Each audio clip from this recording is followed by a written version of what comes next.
This meeting is being recorded.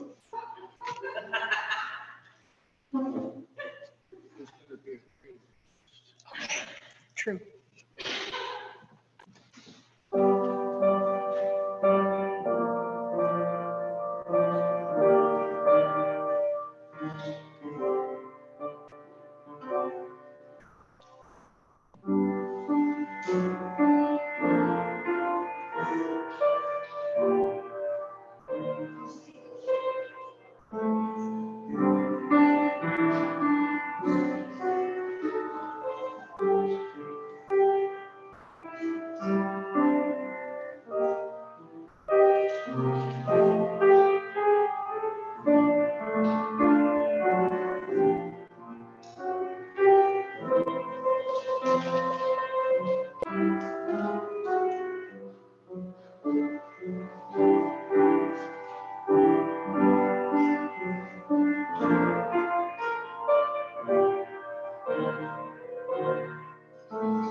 Good morning.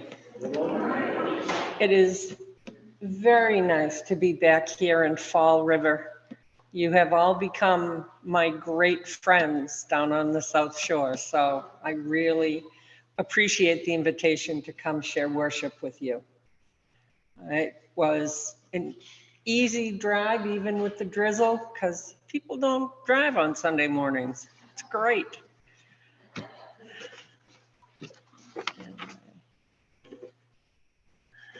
The welcome this morning was written by Meg Barnhouse.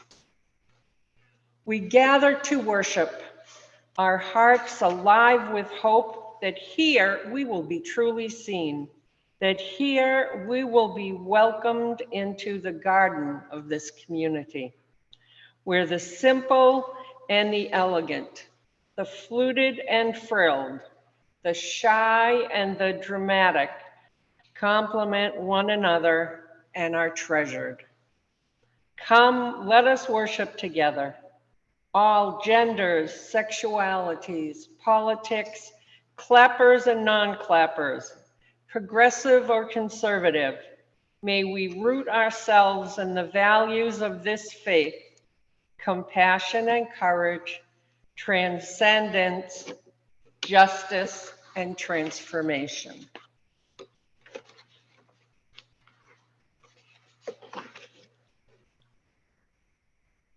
And our call to worship. Welcome this day with your joys and your sorrows. Come and give thanks for your blessings and your tears. This is a time for rest and meditation. Be with your sisters and brothers. Share the light of love and caring. In this house, we sing songs of praise and joy. In this house, we offer thanksgiving for gifts we have received. In this house, we seek peace for all. And in this house, we offer love, peace, thanksgiving, and joy for all we have received.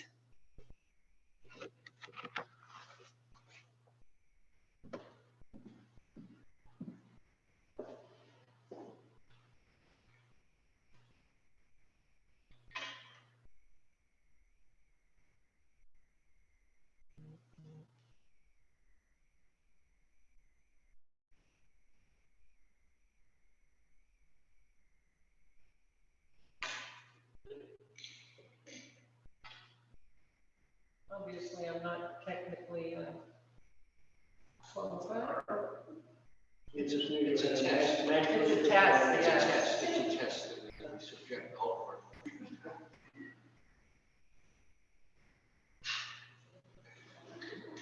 You passed. I am more stubborn.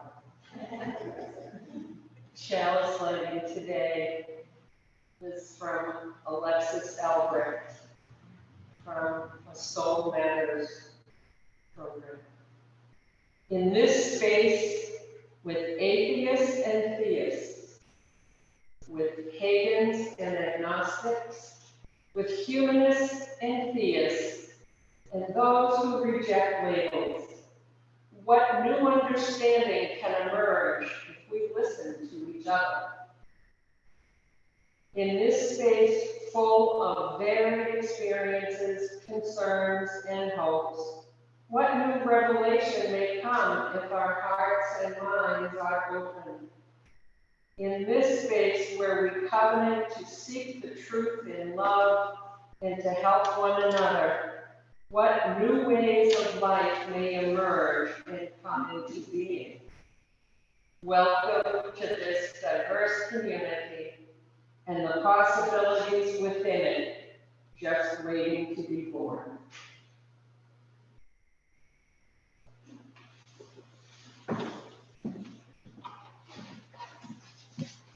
And please rise in spirit or in body and join me in our first hymn, number 16, "'Tis the Gift to be Simple."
And if you will join me, we will say the affirmation, number 471 in your hymnal.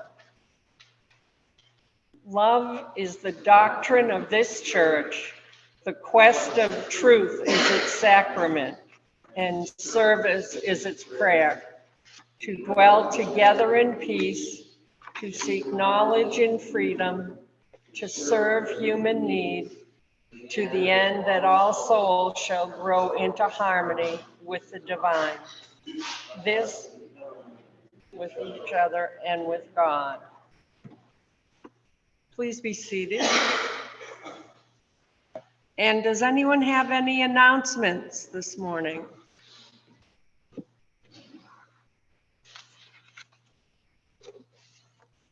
The heat is not working today. So if you get really uncomfortable and have to leave, we'll understand.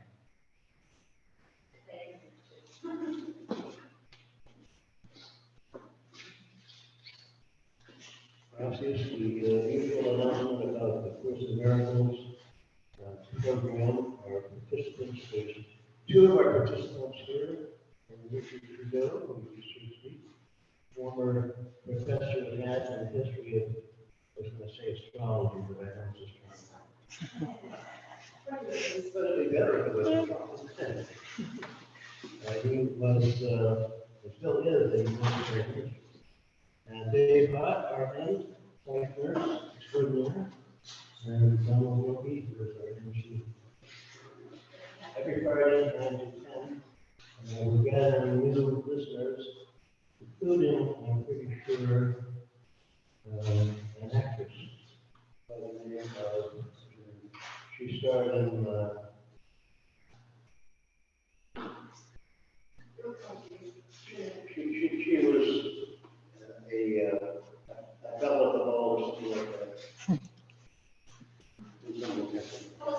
Yes, Deborah, you finish up. Good morning, everyone. Thank you so much for being with us today. They're so You're welcome. nice to see you here. Thank you. I will be scheduled next year at the Great. summer, so I'll be in touch. Oh, please do. And I want to say that next week is our own Christmas show. Who doesn't worship, and maybe give us an idea of what will be. It's called The Inner Light, but it's about the Quakers, who are really an interesting group of people.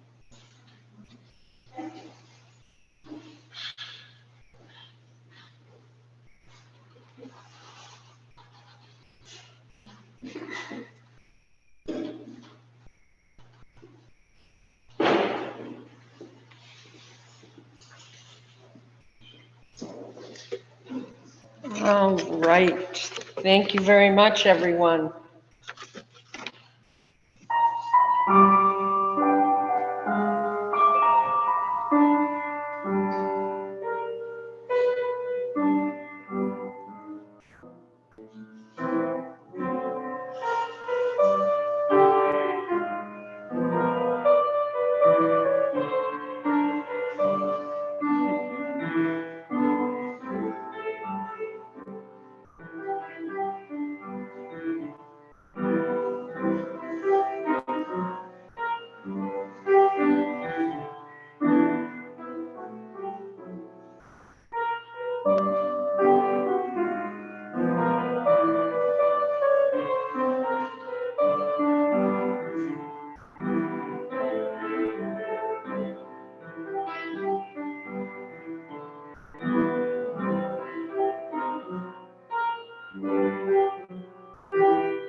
That was a perfect selection. Thank you.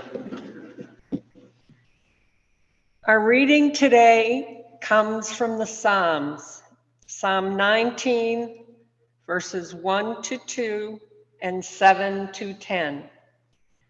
The heavens are telling the glory of God, and the firmament proclaims his handiwork. Day to day pours forth speech, and night to night declares knowledge. The law of the Lord is perfect, reviving the soul. The decrees of the Lord are sure, making wise the simple. The precepts of the Lord are right, rejoicing the heart. The commandment of the Lord is clear, enlightening the eyes. The fear of the Lord is pure, enduring forever. The ordinances of the Lord are true and righteous altogether. More to be desired are they than gold, even much fine gold. Sweeter also than honey and drippings of the honeycomb.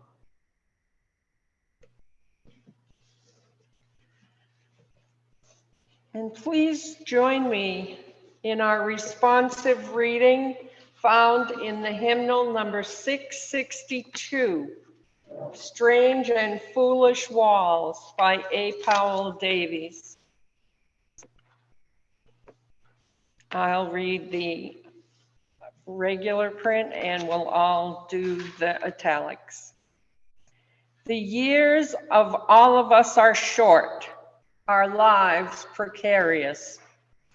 Our days and nights go hurrying on, and there's scarcely time to do the little that we might. Yet we find time for bitterness, for petty treason and evasion.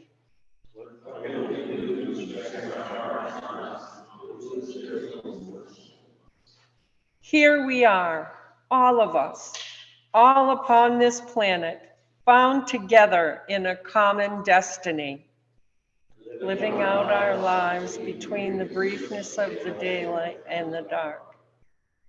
Kindred in this, each lighted by the same precarious, flickering flame of life. How does it happen that we are not kindred in all things else? How strange and foolish are these walls of separation that divide us. And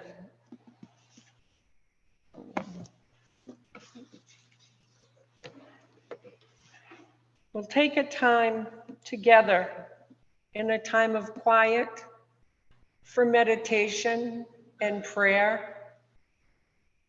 Our lives are very busy and we're going often, and we don't always take the time to just sit and breathe and listen. Spirit of life, we tear down these idols in our lives only to find that they have returned again and again. We fight against what we want to do and find that we end up doing the very things we don't want to do. We look at the way we sacrifice for financial gain and self-promotion. We may speak the words of generosity and simplicity, but sometimes we just want more and better. We're tired. We just want comfort. We catch a glimpse at our obsession with self, our insensitivity towards others, but our heightened sensitivity to anything related to us, and we're horrified. We realize for all our talk about trusting you and relying on you, we are sometimes mainly propelled by our short-lived determination and weak willpower. Is this really who we are? This is our grief, our lament. We confess and repent. Life is hard. Following you is hard. Realizing who we are is hard.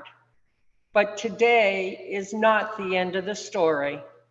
This is only the middle of the story. And what we can see right now is only a tiny part of the story. We are pots of clay that cannot be denied. And if that is our confession, then this is our proclamation. We have love living in us that changes things, the power and beauty and truth of love that cannot be denied. The revolution of love has not yet been completed. We haven't read the last pages of the story yet. We don't understand this all. We don't understand everything that is going on around us and within us. But we do know some things. We know that love is with us. We know that love can be trusted. We know that love promises to work things out for good. We bring our shortcomings and failures to the table in exchange for love and the reminder that life is not always what it seems. What looks like death may be life. What looks like soup and bread may in fact be the grandest feast we've ever had. Ancient Spirit, be with us as we get up each morning and do our work and live the lives we've been given. Be with us as we live together as a community and may love be evident. This morning, we hold with care all of the people and the places where life's dark pain is overshadowing the light, the joys and hopes of today. The violence of so many people being killed lately is just heartbreaking, heartbreaking. And we want to keep their families in our hearts as they struggle through this unknown event.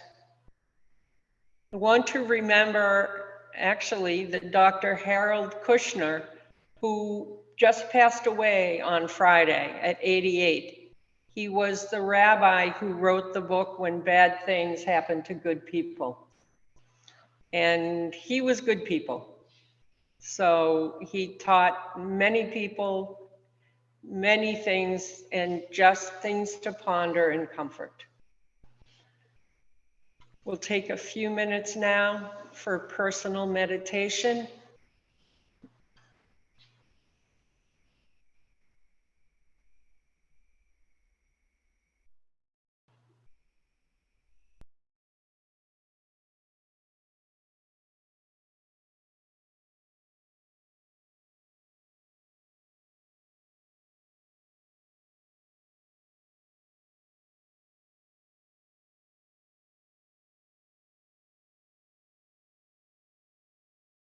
Body or spirit to sing our hymn to mercy, peace, pity, and love.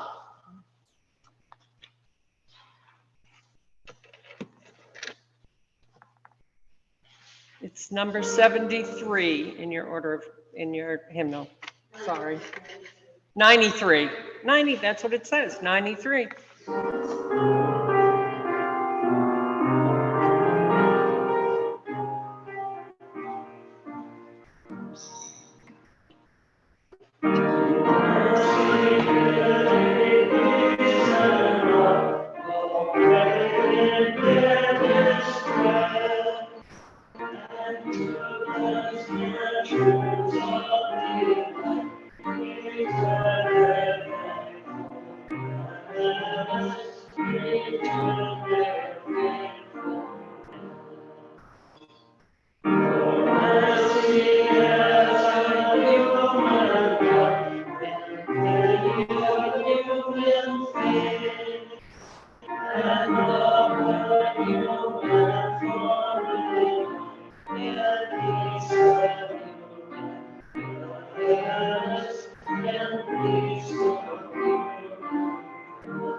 Please be seated.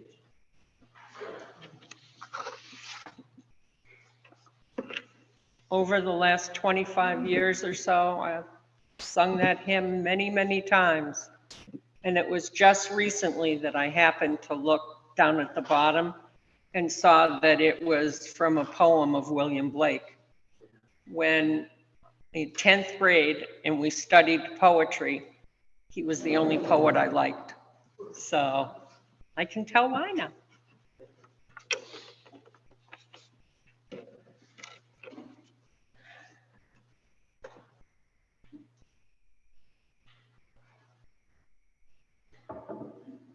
Here we go. Bookstores and Google lists are full of readings about simplicity, how to declutter your home or live a peaceful life, etc., etc., etc. In these current times, it can be hard to imagine a peaceful life. I remember in school being taught that all the coming technology would make our lives better, we'd have more time for family, friends, and recreation. Anyone else feel like they were sold a false hope? We all know what happened.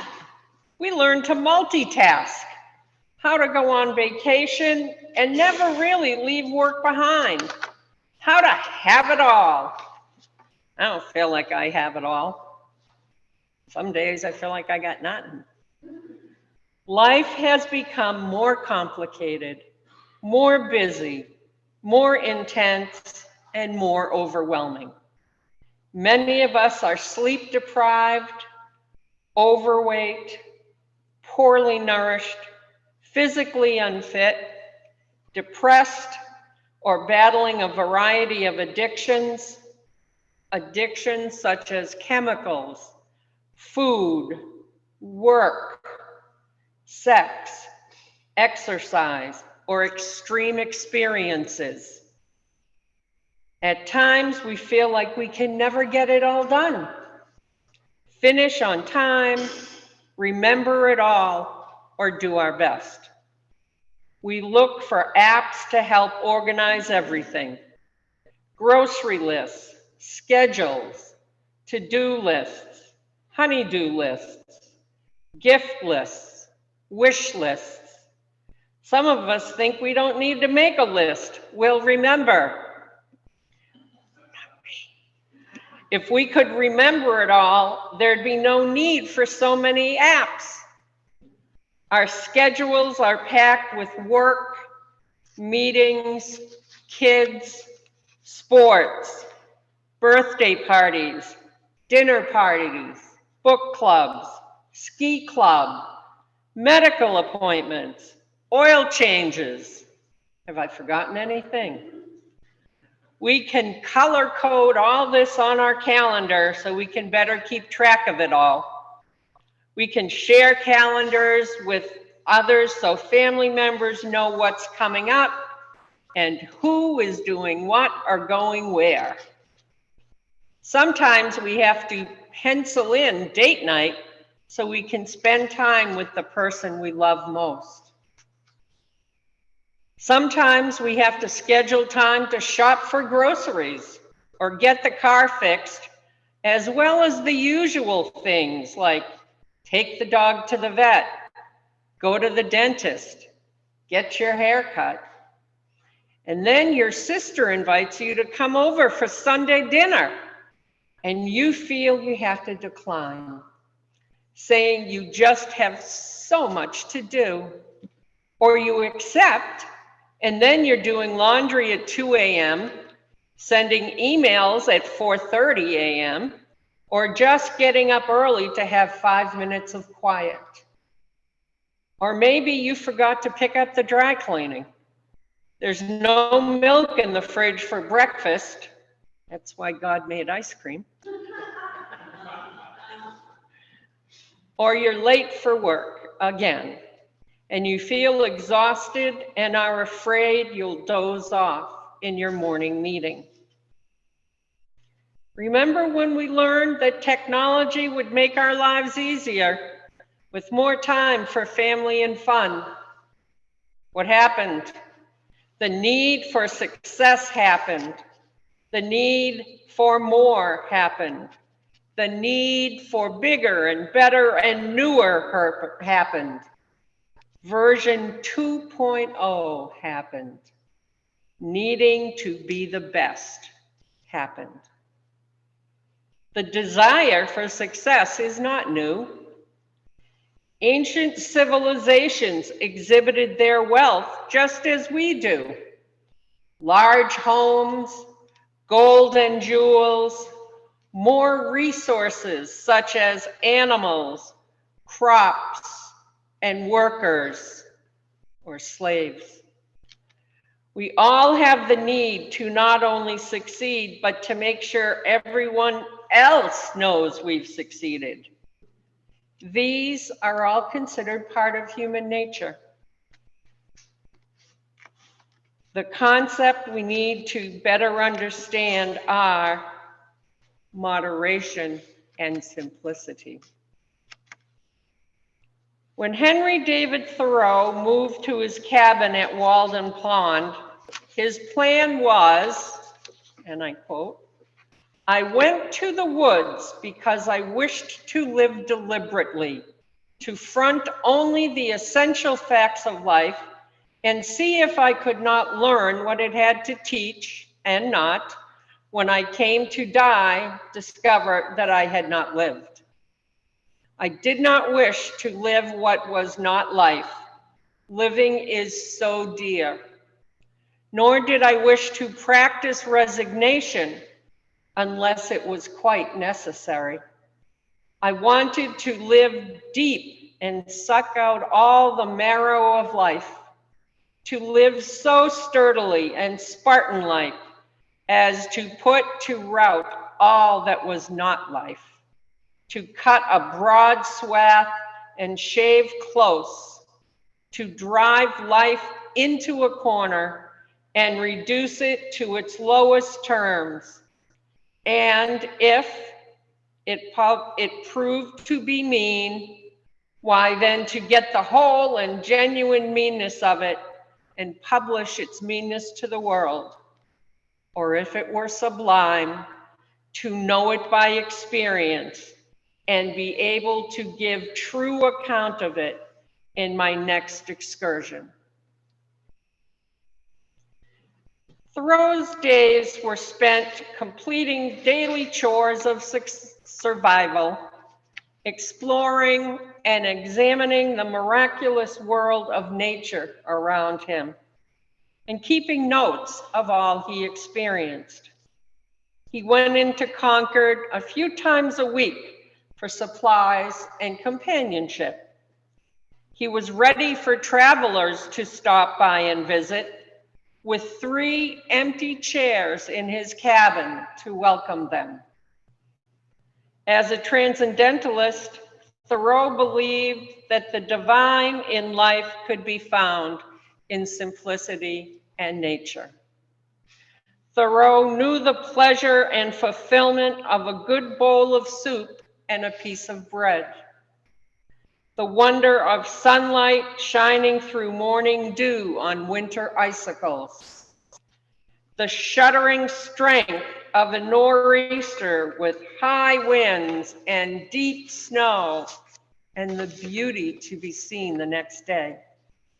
Spring buds on the bushes and the flowers pushing up their green sprouts as a delightful sight. When Thoreau moved to Walden Pond in 1845, times were much simpler. Life was not as expansive as today. Everything was on a much smaller scale. However, there are many, many people now living a minimalist lifestyle.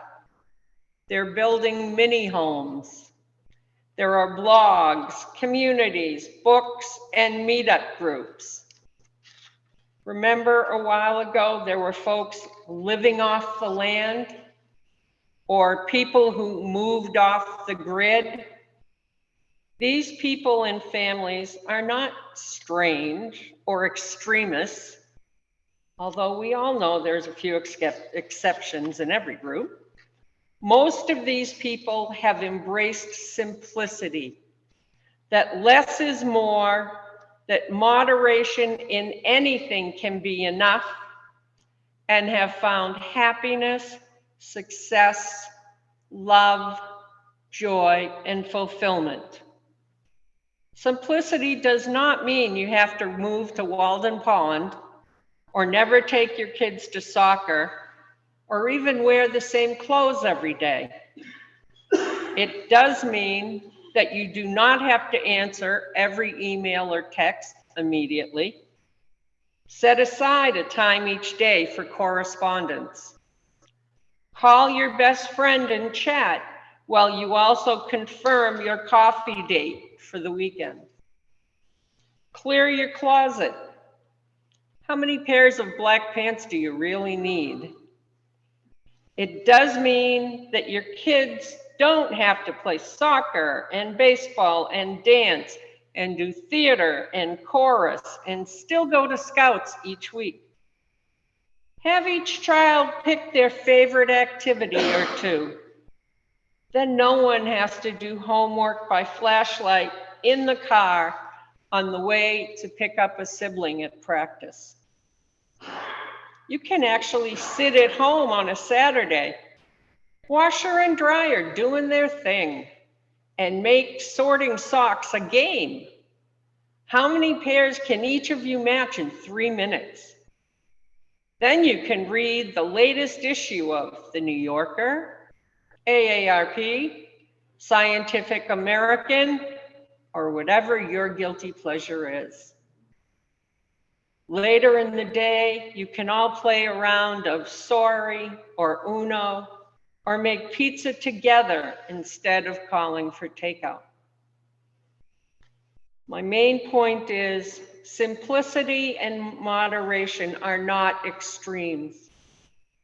All or nothing has never been tremendously successful. Find your balance. Find what is good and fulfilling and strive for that. Everyone doesn't have to drive a Lexus. I love my Jeep.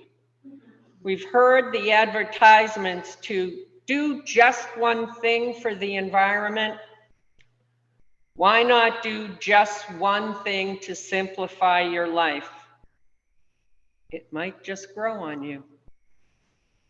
Amen and blessed be.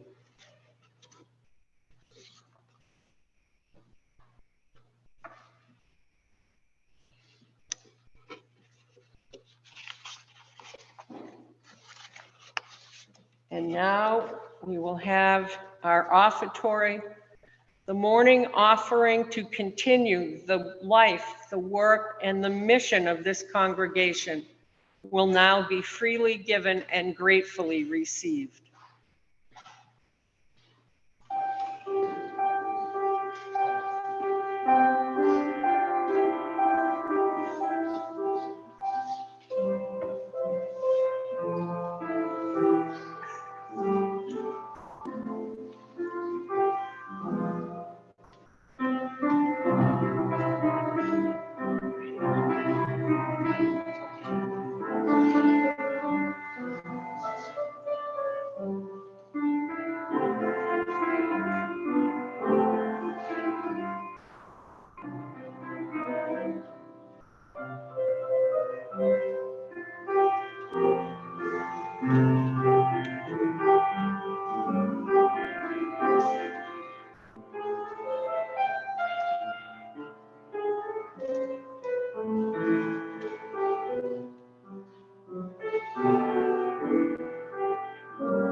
At this time, we'd like to share our joys and concerns.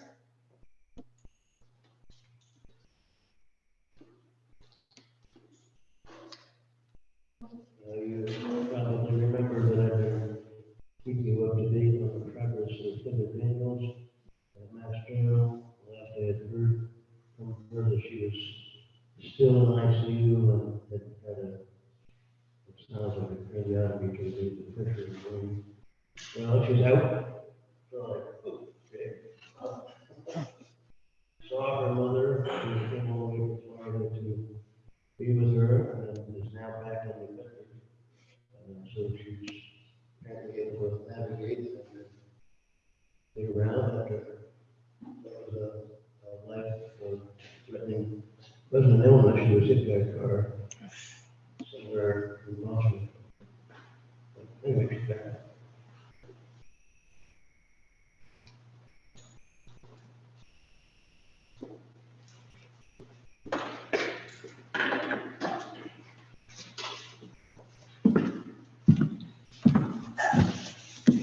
Good morning, everyone. Today, my name is 58. Joys and concerns today has been something special to me all year. If you can remember, a year ago, my life changed for the better. Things were getting better. I was coming to church and sharing my joys and concerns. It made me feel good. It's been a whole year. My life is different. I thank very special people in my life that helped me coordinate the situation I was before. Steve Camara has given me a place to live and get my things together and make me understand who I am and what I want to do and how my future is going to be. And today I'm blessed knowing that I've survived 58. 58 is only got 2 days left. What am I going to do? I'll disappear. I'll be in somebody's memory and thoughts and prayers. But then that day, in 2 days, that number 59 will show up, and I will continue with my journey.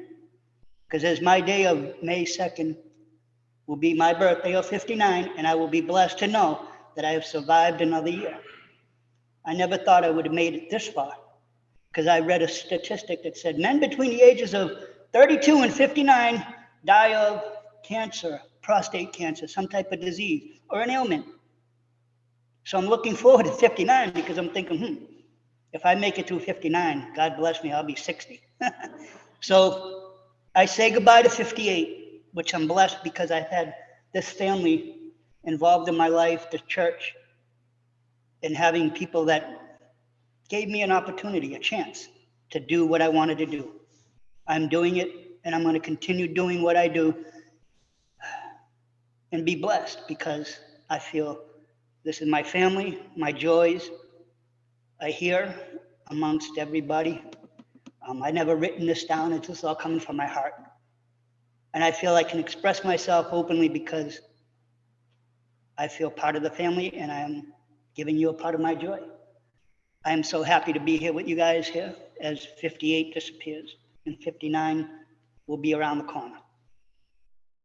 Thank you all for being here and thank you all for being my family.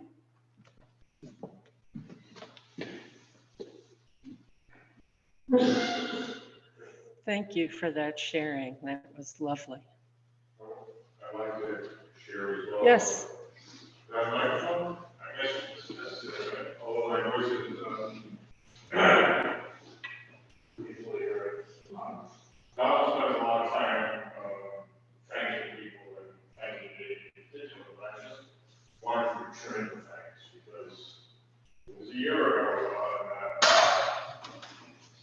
that my partner of 20 plus years had moved to Mexico.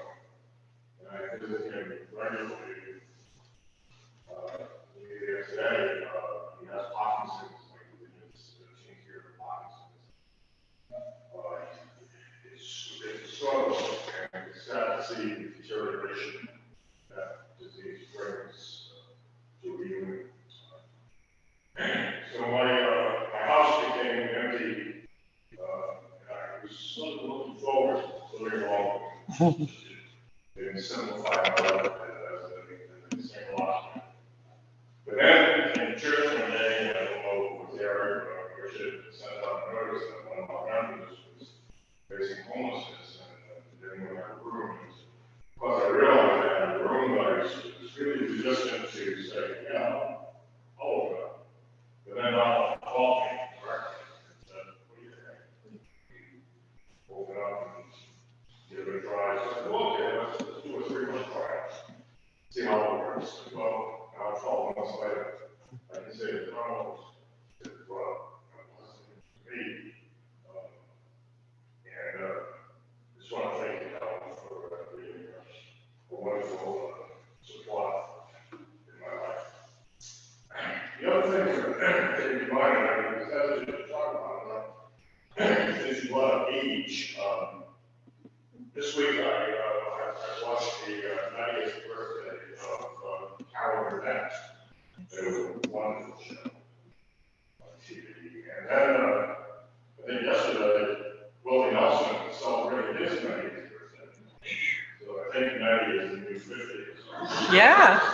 Because they're both vibrant and alive and very active and wonderful talents. Both humorous, in the case of Carol Burnett, wonderful vocalist in the case of Willie Nelson.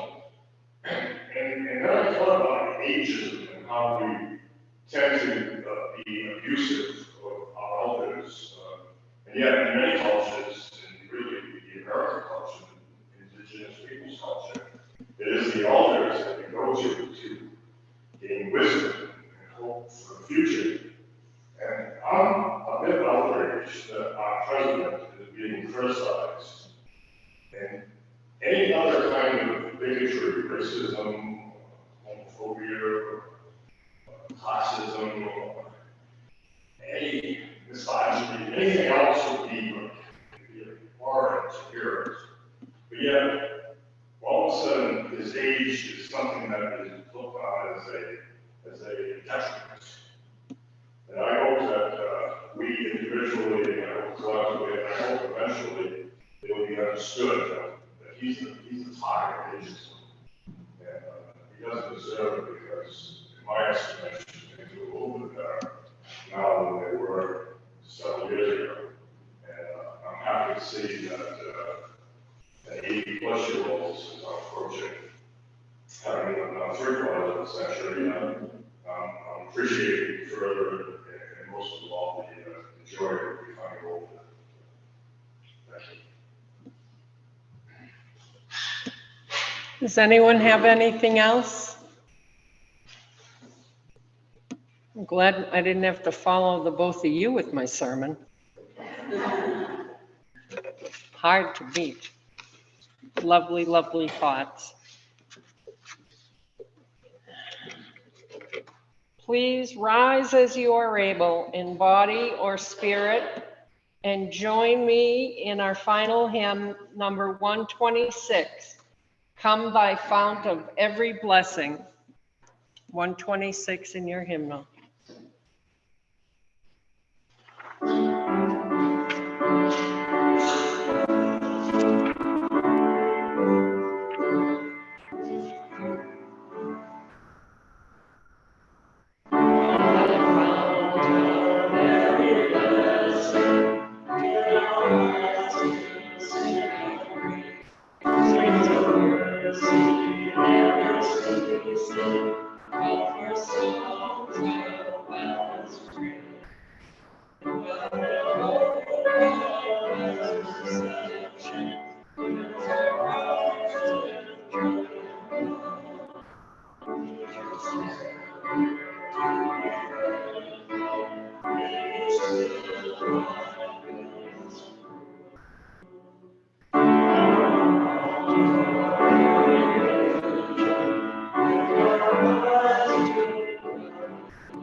And as we end our time together this morning, And I extinguish the chalice. Let the light and love of the flame go in your heart when you go out the door.